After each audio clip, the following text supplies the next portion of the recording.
لا تنسى الاشتراك وتفعيل جرس الإشعارات لتتوصل بجديدنا دائما. I was 18 years old when I got married. I belonged to a very conservative family, a Baloch family, where good daughters never say no to their parents. My father wanted me to get married, and all I said was, if that makes you happy, I'll say yes. And of course, it was never a happy marriage. Just about after 2 years of getting married, about 9 years ago, I met a car accident. Somehow my husband fell asleep and the car fell in the ditch. He managed to jump out, saved himself. I'm happy for him. But I stayed inside the car and I sustained a lot of injuries. The list is a bit long. Radius ulna of my right arm were fractured. The wrist was fractured. Shoulder bone and collarbone were fractured. My whole rib cage got fractured. But that injury that changed me and my life completely was the spine injury. Many people came to rescue. They gave me CPR. They dragged me out of the car. And while they were dragging me out, I got the complete transection of my spinal cord. Those 2.5 months in the hospital were dreadful. I was at the verge of despair. One day, doctor came to me and he said, well, I heard that you wanted to be an artist, but you ended up being a housewife. I have a bad news for you. You won't be able to paint again.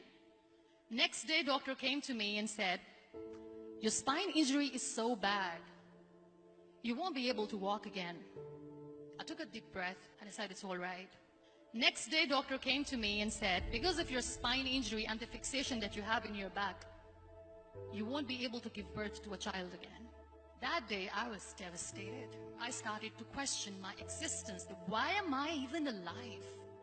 So what kept me going was, one day I asked my brothers, I know I have a deformed hand, but I'm tired of looking at these white walls in the hospital and wearing these white scrubs. Bring me some colors, bring me some small canvas. I want to paint.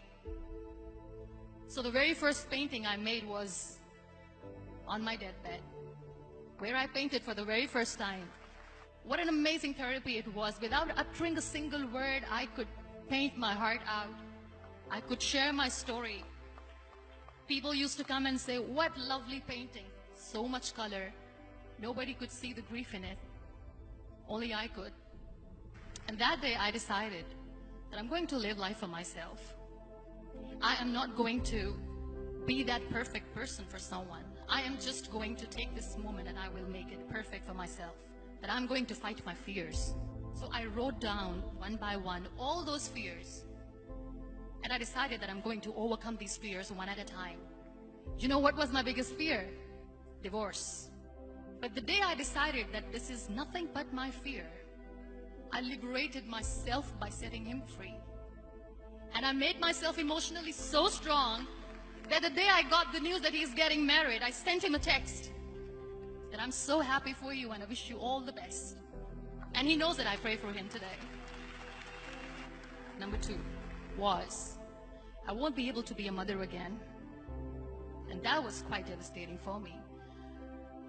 But then I realized there are so many children in the world, all they want is acceptance.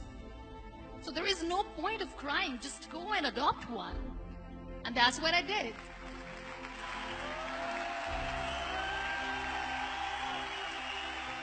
I gave my name in different organizations, different orphanages, and I waited patiently. 2 years later, I got this call from a very small city in Pakistan. I got a call and they said, are you Muniba Mazari? There is a baby boy and would you like to adopt? I could literally feel the labor pain. I said, yes, yes, I am going to adopt him. I am coming to take him home.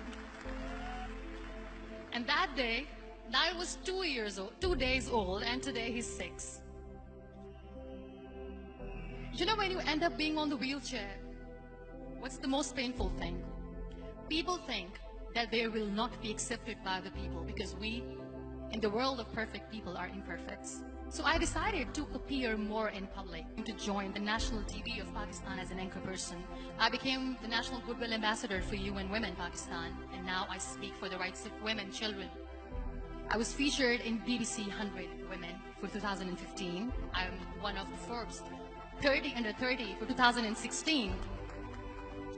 So when you accept yourself the way you are, the world recognizes you. It all starts from within. We have this amazing fantasy about life. This is how things should work. This is my plan. It should go as per my plan. If that doesn't happen, we give up. I never wanted to be on the wheelchair. Never thought of being on the wheelchair. This life is a test and a trial, and tests are never supposed to be easy. So when you're expecting ease from life, and life gives you lemons, then you make the lemonade, and then do not blame life for that. It is okay to be scared. It is okay to cry. Everything is okay, but giving up should not be an option. They always say that failure is not an option. Failure should be an option, because when you fail, you get up, and then you fail, and then you get up, and that keeps you going. Embrace each and every breath that you are taking. Celebrate your life. Live it. Don't die before your death. Real happiness lies in gratitude. So be grateful, be alive, and live every moment.